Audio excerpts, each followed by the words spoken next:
एक प्रश्न पूछा गया है। जो लोग हमारे साथ गलत चलते हैं, हमारे साथ बुरा करते हैं, या हमारी पीठ पीछे बुराई करते हैं, या हमारे बारे में गलत बोलते हैं, उनके साथ क्या करना चाहिए। एक्चुअली में इसका कोई एक फिक्स आंसर नहीं हो सकता। ये डिपेंड करता है एवरी सिचुएशन पे, एवरी पर्सन पे। कौन सी परिस्थिति में किस इंसान ने हमारे साथ कैसा व्यवहार किया, उसके बदले में उसके साथ कैसा व्यवहार करना है, यही हमें सीखना है। हम एक जैसा व्यवहार सबके साथ नहीं कर सकते। यदि कोई अनजान राह चलता व्यक्ति हमारे साथ गलत व्यवहार करता है तो हमें उसका विरोध करना चाहिए, नहीं सहना चाहिए। यदि कोई घर का व्यक्ति है, हमसे बड़ा है, तो उससे बात करनी चाहिए।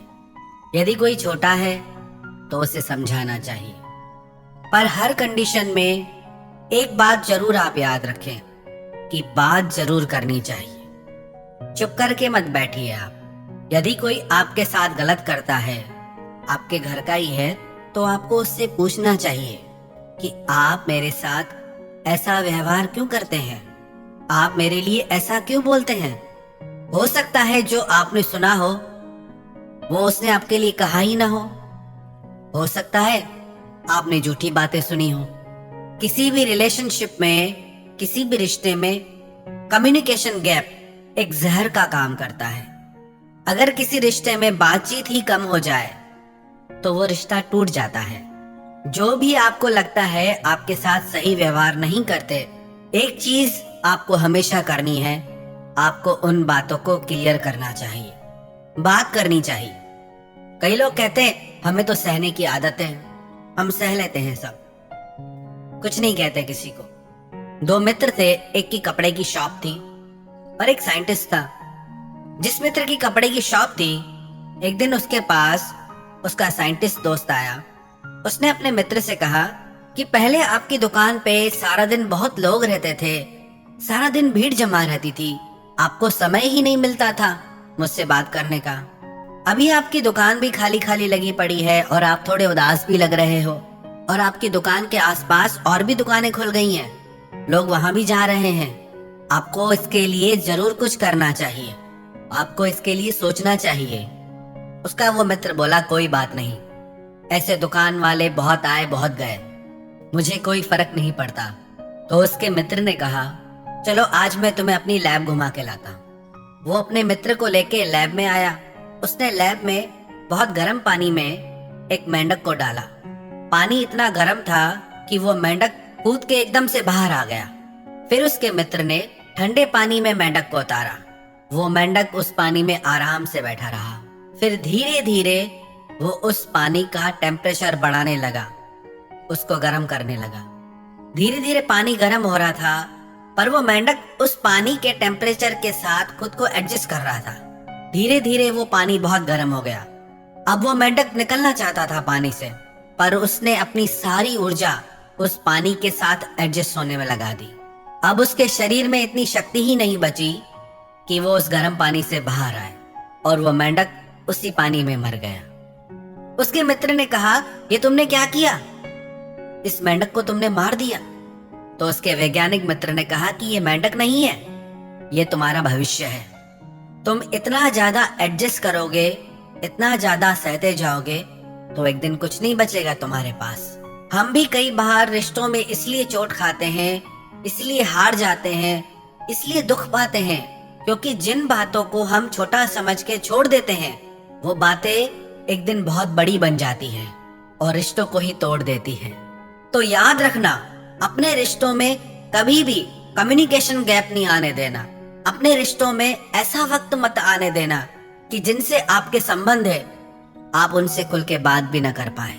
तो जो लोग आपकी बुराई करते हैं या आपके साथ गलत करते हैं या आपकी निंदा करते हैं, आप सही है मत, एडजस्ट मत होइए कि कहते हैं तो कहने दो। नहीं, जिनके साथ आप संबंधों में हैं, यदि आप सही हैं तो आपको बात करनी चाहिए।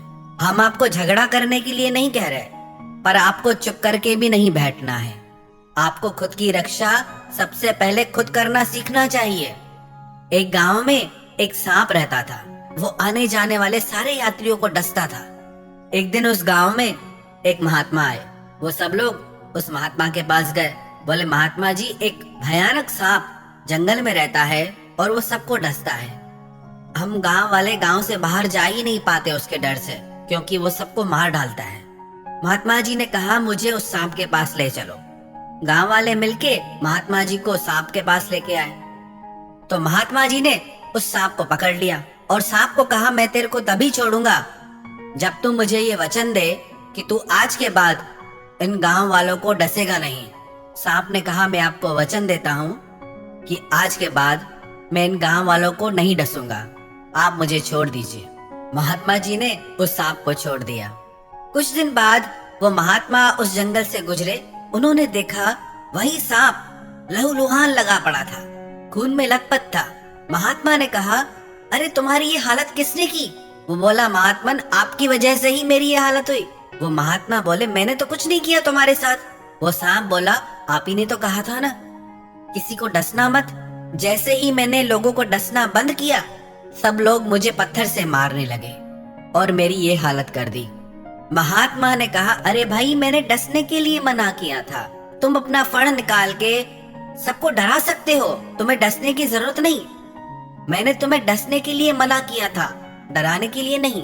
तुम अपनी रक्षा करने के लिए अपना फण निकाल के फुफकार सकते हो, अपनी रक्षा कर सकते हो लोगों को बिना डसे भी। हम भी अपनी रक्षा कर सकते हैं बिना लड़ाई झगड़े के। यदि हम भी अपनी रक्षा करना छोड़ देंगे और ऐसे बैठ जाएंगे कि जिसको जो बोलना है बोलने दो, जिसको जो करना है करने दो, तो हमारी गति भी उसी सांप की तरह होगी। हमें लड़ना नहीं है, पर हमें अपनी रक्षा करनी है। परमात्मा भी उसी की रक्षा करते हैं जो खुद की रक्षा करना जानते हैं, जो खुद उद्यमी है। कई लोग इस आश्रय पे बैठे रहते हैं कि कोई मसीहा आएगा, ईश्वर आएंगे बचाने। अरे आपके भीतर भी तो ईश्वर की शक्ति है, उसको क्यों नहीं जगाते आप? यदि आपके साथ कोई गलत व्यवहार करता है, बेवजह आपकी निंदा करता है, यदि वो आपके साथ संबंधों में है, तो आप उनसे जरूर बात कीजिए, उन बातों को क्लियर कीजिए।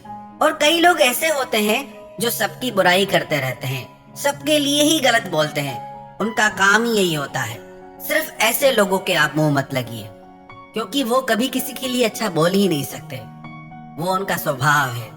बाकी जो भी आपके जीवन में आपके मित्र हैं, संबंधी हैं, आपके परिवारजन हैं, यदि वो आपके साथ गलत चलते हैं तो आपको उनसे बात करनी चाहिए। अपने मन में जहर मत भरिए, अपने मन में शक को जगह मत दीजिए। अपने रिश्तों में मधुरता और प्रेम चाहते हैं तो अपने दिल की बातें हमेशा क्लियर रखिए।